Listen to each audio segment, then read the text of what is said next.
ਹੁਸ਼ਿਆਰਪੁਰ ਦੇ ਚਿੰਤਪੁਰਨੀ ਰੋਡ ਤੇ ਬਣੀ ਇੱਕ ਫੈਕਟਰੀ ਦੇ ਬਾਹਰ ਉਸ ਵੇਲੇ ਹੰਗਾਮਾ ਹੋ ਗਿਆ ਜਦੋਂ ਫੈਕਟਰੀ ਵਿੱਚ ਕੰਮ ਕਰਨ ਵਾਲੇ ਮਜ਼ਦੂਰਾਂ ਨੇ ਫੈਕਟਰੀ ਖਿਲਾਫ ਮੋਰਚਾ ਖੋਲ੍ਹਦੇ ਹੋਏ ਆਪਣੀਆਂ ਤਨਖਾਹਾਂ ਦੇਣ ਦੀ ਮੰਗ ਕੀਤੀ। ਦਰਅਸਲ ਇਹਨਾਂ ਕਰਮਚਾਰੀਆਂ ਦਾ ਕਹਿਣਾ ਸੀ ਲੰਬਾ ਸਮਾਂ ਇਸ ਫੈਕਟਰੀ ਦੇ ਵਿੱਚ ਕੰਮ ਕੀਤਾ ਹੈ, ਫੈਕਟਰੀ ਹੁਣ ਬੰਦ ਹੋ ਚੁੱਕੀ ਹੈ, ਪਰ ਫੈਕਟਰੀ ਦੇ ਮਾਲਕਾਂ ਵੱਲੋਂ ਉਹਨਾਂ ਨੂੰ ਮਿੰਨਤਾਂ ਹਾੜੇ ਕੱਢਣ ਦੇ ਬਾਵਜੂਦ ਉਹਨਾਂ ਦੀ ਤਨਖਾਹ ਨਹੀਂ ਦਿੱਤੀ ਤੇ ਜਦੋਂ ਤਨਖਾਹ ਲਈ ਮਾਲਕਾਂ ਨੂੰ ਫੋਨ ਕਰਦੇ ਨੇ ਤਾਂ ਫੋਨ ਤੇ ਲਾਰੇ ਲੱਪੇ ਲਗਾ ਕੇ ਉਹਨਾਂ ਨੂੰ ਟਰਕਾ ਦਿੱਤਾ ਜਾਂਦਾ ਹੈ। ਕੀ ਨਾਮ राकेश कुमार। ਅੱਜ ਇੱਥੇ ਵਿਰੋਧ ਪ੍ਰਦਰਸ਼ਨ ਕਰ ਰਹੇ ਹੋ, ਕੀ ਕਰ ਰਹੇ ਹੋ? हमारी कंपनी बंद कर दी है, हमारा कुछ भी नहीं लेना देना जो था वो कुछ भी बंद कर दिया गया है। 30-32 साल हो गए हमारे को नौकरी करते हुए, हमारे का एक भी पैसा दिया नहीं है। प्रशासन से भी मीटिंग हुआ, मालिक से भी मीटिंग हुआ, लेकिन उन्होंने डेट पे डेट देते गए और हमारे कुछ पहले भी विरोध किया किया गया, रोड भी जाम किया था। हाँ जी, क्या हाँ जी। हाल हुआ उसका? नहीं, कुछ भी हल नहीं हुआ, कोई भी हल नहीं हुआ हमारे ऊपर। कितना टाइम हो गया आपको लारे लाते? 6 महीने हो गया। 6 महीने हो गए। 1 अक्टूबर से हमारी मीटिंग हुआ था पहली बार। आज विरोध कर रहे हो, क्यों? आज क्या कारण है मेन? पेमेंट का हर महीने 10-15 दिन के बाद डेट देते हैं हमारे को कि हम ऐसे ऐसे आएंगे, ऐसे करेंगे। उसके बाद जो ना मैडम साहब ने आती है ना कोई बात करती है, और हर 10 दिन के बाद हमारे को डेट दे रहे हैं। आप प्रशासन के भी नारे लगा रहे हो, प्रशासन से क्या? प्रशासन ने हमारे को लिख के दिया था, साइन किए थे उन्होंने। 1 अक्टूबर को हमारे को लेटर लिख के दिया था, उसमें सभी ने, डीसी साहब ने, एसडीएम साहब ने, जो भी थे प्रशासन, उन्होंने लिख के दिया था। आज आपने प्रशासन को बताया कि हम कराएंगे? हाँ, उन्होंने टाइम दिया था 20 तारीख को आ रहे हैं अभी। आ रहे हैं? हाँ जी। और प्रशासन ने बोला था कि कोई भी सामान जो गेट से बाहर नहीं जाएगा, लेकिन यहाँ पे रात को गाड़ियाँ लोड होकर मशीनें सारी काट के लेके जा रहे हैं। वो तो कंपनी का है, उसको तो आप ये रोक ही नहीं सकते हो ना। नहीं तो कंपनी का तो हमारा तो सामान है ना, पैसा तो हमारा ही है ना, सब कुछ हमारा सामान। जब तक हमारे ये बात प्रशासन से हुई थी कि हाँ जी, सब कुछ हुआ था, हमारा सब लिखा हुआ है, उन्होंने सब कुछ लिखा हुआ है। की नाम है? मेरा जसविंदर सिंह आज ਇੱਥੇ ਵਿਰੋਧ ਕਰ ਰਹੇ ਹੋ जी। ਕਿਉਂ ਵਿਰੋਧ ਕਰ ਰਹੇ ਹੋ? ਵਿਰੋਧ ਇਹੀ ਕਰਨਾ ਕਿ ਇਹ ਲਾਰੇ ਤੇ ਲਾਰਾ ਲਗਾ ਰਹੇ ਆ ਕਿ ਸਾਨੂੰ ਪਹਿਲਾਂ ਅਕਤੂਬਰ ਦੇ ਵਿੱਚ ਟਾਈਮ ਦਿੱਤਾ ਸੀ ਫੁੱਲ ਐਂਡ ਫਾਈਨਲ, ਕਹਿੰਦੇ ਤੁਹਾਡਾ ਜੋ ਕੁਝ ਵੀ ਆ ਬਣਦਾ ਜਿੱਦਾਂ ਇਹਨਾਂ ਦੀ ਗ੍ਰੈਜੂਟੀ ਆ, ਪੀਐਫ ਆ, ਮਤਲਬ ਪੇਮੈਂਟਾਂ ਆ, ਉਹ ਐਕਸਟਰਾ ਟਾਈਮ ਆ, ਇਹ ਸਾਰਾ ਕੁਝ ਅਸੀਂ ਮਤਲਬ ਅਕਤੂਬਰ 'ਚ ਦੇ ਦਿਆਂਗੇ। ਕੌਣ ਲਾਰਾ ਲਾ ਰਿਹਾ था? ਦੇਖੋ ਮੀਟਿੰਗ ਹੁੰਦੀ ਆ, ਮੀਟਿੰਗ ਦੇ ਵਿੱਚ ਪ੍ਰਸ਼ਾਸਨ ਵੀ ਹੁੰਦਾ ਆ, ਥਾਪਰ ਸਾਹਿਬ ਵੀ ਹੁੰਦੇ ਆ, ਮਤਲਬ ਸਾਰੇ ਕੰਪਨੀ ਦੇ ਜਿਹੜੇ ਨੁਮਾਇੰਦੇ ਆ ਉਹ ਸਾਰੇ ਹੁੰਦੇ ਆ। ਮਤਲਬ ਇਹਨਾਂ ਨੇ ਸਾਨੂੰ 3 ਵਾਰੀ ਟਾਈਮ ਦੇ ਦਿੱਤਾ ਆ ਕਿ ਫਰਵਰੀ 'ਚ ਕਰਾਂਗੇ, ਫਰਵਰੀ ਤੋਂ ਬਾਅਦ ਫੇਰ ਟਾਈਮ ਦਿੱਤਾ, ਫੇਰ ਨਹੀਂ ਇਹਨਾਂ ਨੇ ਕੁਝ ਵੀ ਸਾਨੂੰ ਦਿੱਤਾ। ਇਸ ਕਰਕੇ ਮਤਲਬ ਇਹਨਾਂ ਨੂੰ ਪਹਿਲੋਂ ਤੋਂ ਕੁਝ ਨਹੀਂ ਮਿਲ ਰਿਹਾ ਸੀਗਾ, ਸਾਲ ਹੋ ਗਿਆ ਸੀਗਾ। ਐਡਵਾਂਸ ਦਿੰਦੇ ਸੀਗੇ 2-2 3-3 ਹਜ਼ਾਰ, ਉਹਦੇ ਵਿੱਚ ਗੁਜ਼ਾਰਾ ਕਰਦੇ ਸੀ। ਹੁਣ ਗੁਜ਼ਾਰਾ ਕਰਨਾ ਸਭ ਦਾ ਮੁਸ਼ਕਲ ਹੋ ਗਿਆ। ਤਾਂ ਇਸ ਕਰਕੇ ਸਾਰਿਆਂ ਨੇ ਇੱਥੇ ਅੱਜ ਇਕੱਠੇ ਹੋ ਕੇ ਵਿਰੋਧ ਧਰਨਾ ਪ੍ਰਦਰਸ਼ਨ ਕੀਤਾ ਹੈ। ਹਾਂਜੀ ਤੇ ਜੇਕਰ ਨਹੀਂ ਵੀ ਤਾਂ ਵੀ ਕਾਰਵਾਈ ਨਹੀਂ ਹੁੰਦੀ ਅੱਜ ਦੀ, ਜੀ। ਅਗਲੀ ਕੀ ਰਣਨੀਤੀ ਹੈ? ਅਸੀਂ ਫਿਰ ਸਾਰੇ ਮੈਂਬਰ ਆ, ਸਾਰੇ ਜਿੰਨੇ ਵਰਕਰ ਆ, ਅਸੀਂ ਆਪਸ ਵਿੱਚ ਸਲਾਹ ਕਰਕੇ ਕਿ ਅੱਗੇ ਕੀ ਕਰਨਾ ਆ, ਫਿਰ ਉਸ ਹਿਸਾਬ ਨਾਲ ਅਸੀਂ ਜੋ ਸਾਡੀ ਬਣਦੀ ਕਾਰਵਾਈ ਆ ਅਸੀਂ ਕਰਾਂਗੇ, ਕਿਉਂਕਿ ਇਹ ਸਾਡੇ ਹੱਕ ਦਾ ਪੈਸਾ ਆ, ਜੋ ਸਾਡੀ ਜ਼ਿੰਮੇਵਾਰੀ ਆ, ਸਾਡਾ ਹੱਕ ਆ, ਅਸੀਂ ਉਹ ਆਪਣਾ ਹੱਕ ਲੈ ਕੇ ਛੱਡਾਂਗੇ ਇਹਨਾਂ ਤੋਂ। ਕਿੰਨੇ ਚਿਰ ਤੋਂ ਜਿਹੜੀ ਪੇਮੈਂਟ ਆ ਤੁਹਾਡੀ ਰੁਕੀ ਹੈ, ਤਨਖਾਹ ਨਹੀਂ ਮਿਲ ਰਹੀ? 1.5-2 ਸਾਲ ਹੋ ਗਏ। 2022 ਤੋਂ ਹੀ ਆ। ਸਾਲ 1.5 ਸਾਲ ਹੋ ਗਿਆ। ਹਾਂਜੀ। ਉਹਦੇ ਵਿੱਚ ਖਰਚਾ ਕਿੱਦਾਂ ਚੱਲ ਰਿਹਾ ਤੁਹਾਡਾ? ਜਿਹੜਾ ਖਰਚਾ ਬਸ ਕਦੀ ਐਡਵਾਂਸ ਲੈ ਲਿਆ 2000-3000 ਐਪਲੀਕੇਸ਼ਨ ਤੇ, ਉਹ ਵੀ ਆਪਣੀ ਮਰਜ਼ੀ ਨਾਲ ਇਹਨਾਂ ਨੇ ਪਾਣਾ। ਤੇ ਕੀ ਸਾਲ 1.5 ਸਾਲ ਤੋਂ ਤੁਸੀਂ ਬਿਨਾਂ ਤਨਖਾਹ ਤੋਂ ਕੰਮ ਕਰ ਰਹੇ ਹੋ, ਤੁਸੀਂ ਛੱਡਿਆ ਨਹੀਂ ਹੈ? ਇਹ ਦੇਖੋ ਕੰਪਨੀ ਲਈ ਵਫਾਦਾਰੀ ਸੀ ਇਹਨਾਂ ਸਾਰੇ ਵਰਕਰਾਂ ਦੀ ਵਫਾਦਾਰੀ ਸੀਗੀ ਕਿ ਹਾਂ ਠੀਕ ਹੈ ਸਾਡੀ ਕੰਪਨੀ ਆ, ਇਹ ਸਾਡੇ ਮਾਲਕ ਆ, ਜੇ ਇਹ ਡਿੱਗਦੇ ਆ ਤਾਂ ਅਸੀਂ ਵੀ ਡਿੱਗਦੇ ਆ। ਮਤਲਬ ਇਹਦਾ ਵਫਾਦਾਰੀ ਦਾ ਇਹ ਸਿਲਾ ਮਿਲਿਆ ਕਿ ਅੱਜ ਸਾਨੂੰ ਰੋਡ ਦੇ ਉੱਤੇ ਇਹਨਾਂ ਨੇ ਖੜੇ ਕਰ ਦਿੱਤਾ ਆ ਤੇ ਸਾਡੇ ਨਾਲ ਵਾਅਦਾ ਕਰਕੇ ਵਾਅਦੇ ਤੋਂ ਬਾਰ-ਬਾਰ ਵਾਅਦੇ ਤੋਂ ਮੁੱਕਰ ਜਾਂਦੇ ਆ। ਕਿਸੇ ਪ੍ਰਸ਼ਾਸਨ ਦੇ ਅਧਿਕਾਰੀ ਨਾਲ ਹੋਈ ਤੁਹਾਡੀ ਗੱਲ? ਹਾਂਜੀ, ਏਡੀਸੀ ਸਾਹਿਬ ਨਾਲ ਵੀ ਹੋਈ ਸੀਗੀ, ਡੀਸੀ ਸਾਹਿਬ ਨਾਲ ਵੀ ਹੋਈ ਸੀਗੀ, ਤੇ ਐਸਡੀਐਮ ਸਾਹਿਬ, ਤਹਿਸੀਲਦਾਰ ਸਾਹਿਬ, ਐਸਪੀ ਸਾਹਿਬ, ਡੀਐਸਪੀ ਸਾਹਿਬ ਸਾਰੇ ਆਏ ਉਸ ਦਿਨ। ਨਹੀਂ, ਅੱਜ ਦੀ ਜਿਹੜੀ ਤੁਸੀਂ ਹੁਣ ਬੰਦ ਕੀਤਾ ਸਾਰੇ? ਹਾਂਜੀ, ਉਹਨਾਂ ਨੂੰ ਇਨਫੋਰਮ ਕਰ ਦਿੱਤਾ ਗਿਆ ਆ ਕਿ ਦੇਖੋ ਅਸੀਂ ਕਾਨੂੰਨ ਦੇ ਵਿੱਚ ਰਹਿ ਕੇ ਹਰ ਕੰਮ ਕਰਨਾ ਆ, ਕਿ ਤੁਸੀਂ ਸਾਡਾ ਸੋਲਵ ਕਰੋ, ਨਹੀਂ ਸੋਲਵ ਕਰ ਸਕਦੇ ਅਸੀਂ ਆਪਣਾ ਸਮਾਨ ਲੈ ਕੇ ਸੜਕ ਤੇ ਬਹਿ ਜਾਣਾ ਆ, ਤਾਂ ਉਸ ਤੋਂ ਬਾਅਦ ਜਦੋਂ ਸਾਡਾ ਕੁਝ ਮਿਲੂਗਾ ਤਾਂ ਫੇਰ ਉੱਠਣਾ, ਉਸ ਤੋਂ ਅਗਰ ਨਹੀਂ ਮਿਲਦਾ ਤਾਂ ਆਪਾਂ ਉੱਥੇ ਹੀ ਬਹਿ ਜਾਣਾ, ਉਸ ਤੋਂ ਬਾਅਦ ਉੱਠਣਾ ਨਹੀਂ। क्या नाम है? बेबी रावत। हाँ जी, बेबी रावत। हाँ जी, ये काम करते हैं यहाँ पे? हाँ जी, ठीक है।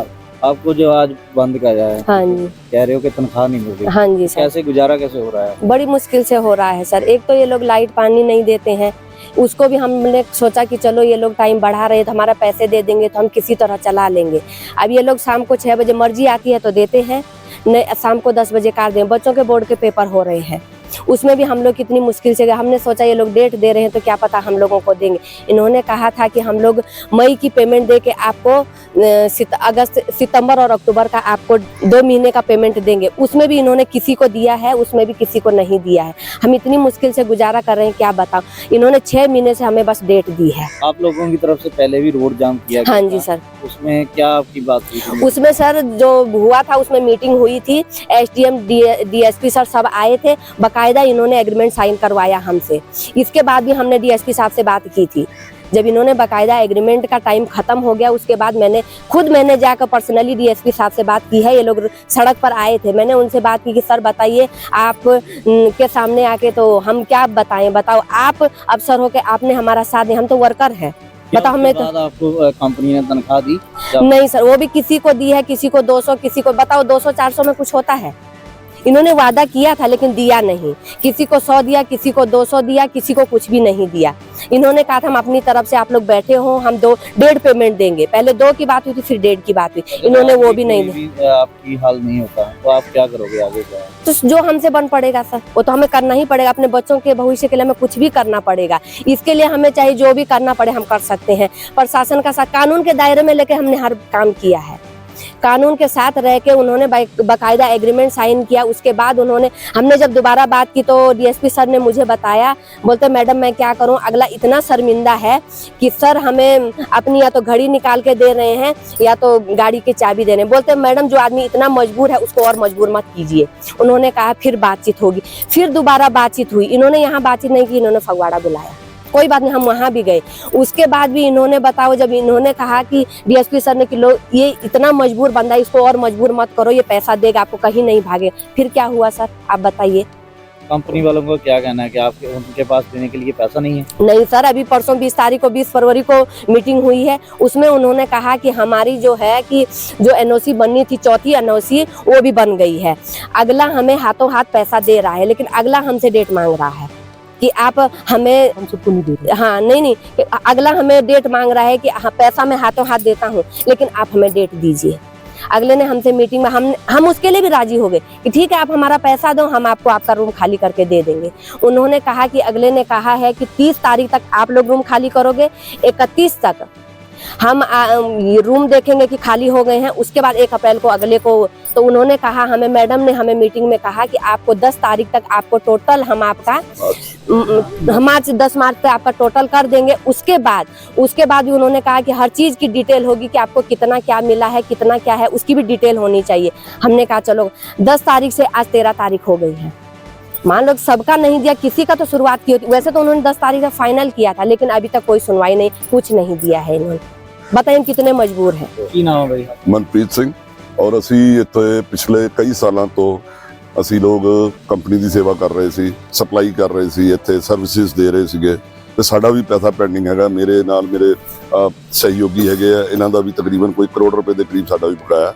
ਤੇ ਪਿਛਲੀ 20 ਫਰਵਰੀ ਨੂੰ ਮੈਡਮ ਥਾਪਰ ਨਾਲ ਸਾਡੀ ਮੀਟਿੰਗ ਹੋਈ ਤੇ ਉਹਨਾਂ ਨੇ ਆਸ਼ਵਾਸਨ ਦਿੱਤਾ ਬਈ ਸਾਨੂੰ ਬੈਂਕ ਤੋਂ NOC ਆ ਚੁੱਕੀ ਹੈ, ਲੇਕਿਨ ਬੈਂਕ ਨੂੰ ਸਾਨੂੰ ਅਸ਼ੋਰੈਂਸ ਦੇਣੀ ਪਏਗੀ ਬਈ ਕਲੋਨੀ ਖਾਲੀ ਕਰ ਦਾਂਗੇ, ਲੇਕਿਨ ਪਹਿਲਾਂ ਤੁਸੀਂ ਪੈਸਾ ਸਾਨੂੰ ਦਿਓ ਤੇ ਕਲੋਨੀ ਖਾਲੀ ਕਰ ਦਾਂਗੇ। ਉਹਨਾਂ ਨੇ ਬੋਲਿਆ ਜੀ ਫਸਟ ਆਫ ਆਲ 1 ਮਾਰਚ ਤੋਂ ਪੇਮੈਂਟ ਆਣੀ ਸ਼ੁਰੂ ਹੋ ਜਾਏਗੀ।